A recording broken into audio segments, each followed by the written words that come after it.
ابھی پرسوں ایک بڑے عالم، بہت بڑے عالم، ساری زندگی پڑھنے اور پڑھانے میں گزری، قرآن حدیث فقہ سب، تو وہ اپنا بتا رہے تھے کہ میں ابھی نماز پڑھ رہا تھا تراویح کی، وتر کا وقت آیا، تیسری رکعت میں بجائے قنوت کے لیے ہاتھ اٹھاتے ہیں نا اور پھر وتر قنوت پڑھتے ہیں، تو بجائے اس کے میں رکوع میں چلا گیا. چلو خیر، وہ تو غلطی ہو جاتی ہے بعض اوقات. پھر یاد آیا تو یعنی کسی نے تنبیہ کی، اللہ اکبر کہہ دیا تو کھڑا ہو گیا. اب کھڑا ہو کے سوچ رہا ہوں کیا پڑھوں، دعائے قنوت یاد نہیں آ رہی، یاد ہی نہیں آ رہی. پوری نماز ہو گئی، دعائے قنوت یاد نہیں آ. کون؟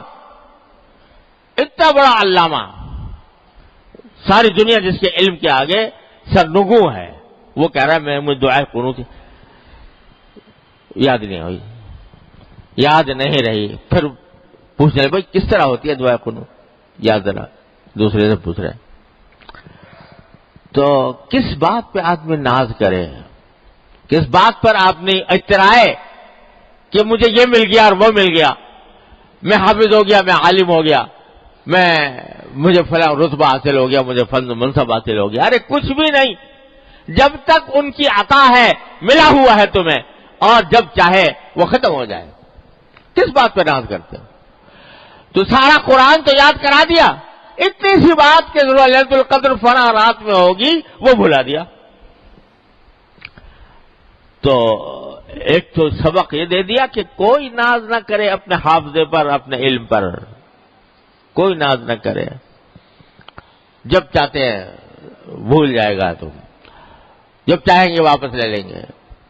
دوسرے یہ سبق دے دیا کہ لڑائی جھگڑا اتنی منحوس چیز ہے کہ اس کی وجہ سے ليلۃ القدر کی شناخت اللہ تعالی نے ختم کرا دی. البتہ حکمت یہ رکھی کہ بھائی چلو عشرہ اخیرہ میں تلاش کرو، یعنی ہے اسی میں آخری عشرے میں کسی نہ کسی رات. کیا مطلب کہ 10 راتیں جو ہیں ان میں تلاش کرو، اس میں کوشش کرو، عبادت کرو، اللہ تعالیٰ سے دعائیں مانگو تاکہ وہ مل جائے. اور پھر ہوا یہ کہ 10 راتوں میں بھی کون سی رات ہے